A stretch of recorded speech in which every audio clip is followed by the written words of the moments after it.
Evet sevgili arkadaşlar, bugün 29 Nisan 2024 günlerden pazartesi. Kapalı bir hava Adana'da. Afrika'dan gelen, Kuzey Afrika'dan gelen kum fırtınası demeyin de artık rüzgarlarıyla gelen ve gökyüzü tamamen masmavi gri. Bakabilirsiniz, gri. Tamamen gri.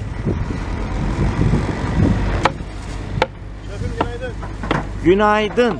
Nasılsınız? Teşekkür ederim. Seni de çekiyorum. Bak bu arada.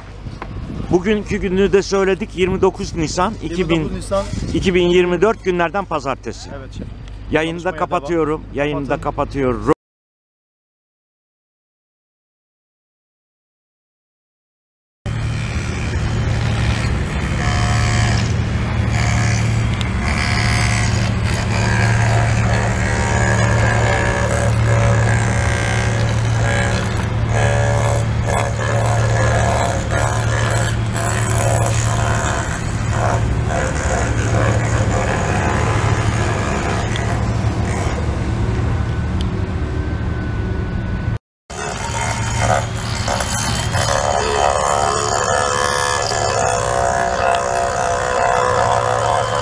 Evet sevgili arkadaşlarım, bugün 13 Mayıs 2024 günlerden pazartesi.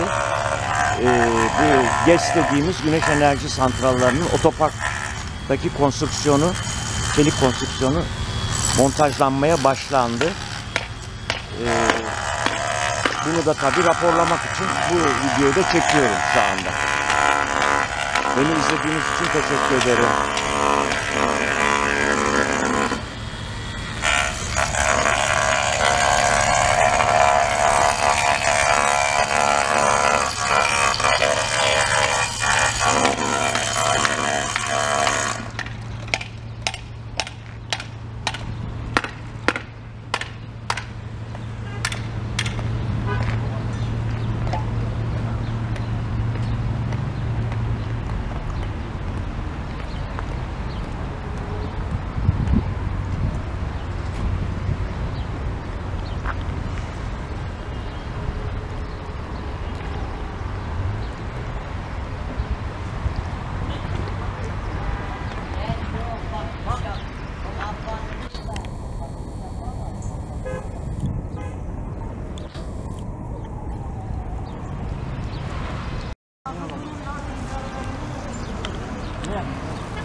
Evet sevgili arkadaşlarım, merhaba.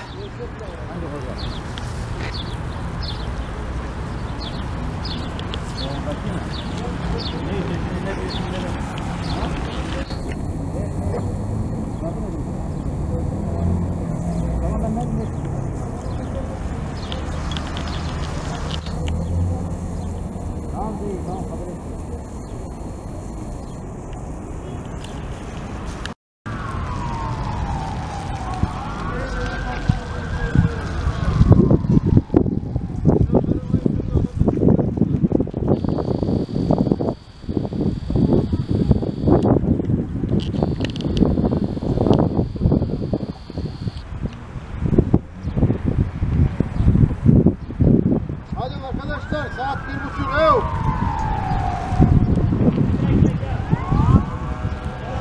Daha yemek yiyeceğiz. Gel bakayım Orhan abi, senden bir şöyle selfie yapalım. Video çekiyorum ha şu anda. Tamam abi. İyisin. Elhamdülillah. Ellerine sağlık. Çok şükür. Güzel işler yaratıyorsun. Tertemiz işler yaratıyorsun. Ama ay sonunda işlerimiz hep beraber bitiyor ve de hep beraber bay bay. Allah izin verirse inşallah. Projeye alasmaldık diyoruz. Allah nasip ederse biz de elimizden geleni yapıyoruz. Sonuçta da inşallah iyi bir şeyler çıkaracağız. Ellerinize sağlık. Ben sizden memnunum. Ben de sizden Başkasını bilmem. Ben sizden memnunum. Hadi eyvallah. Ben de sizden memnunum. Hadi eyvallah abi. Güle güle.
Evet sevgili arkadaşlarım, bugün günlerden 14 Mayıs 2024, günlerden Salı.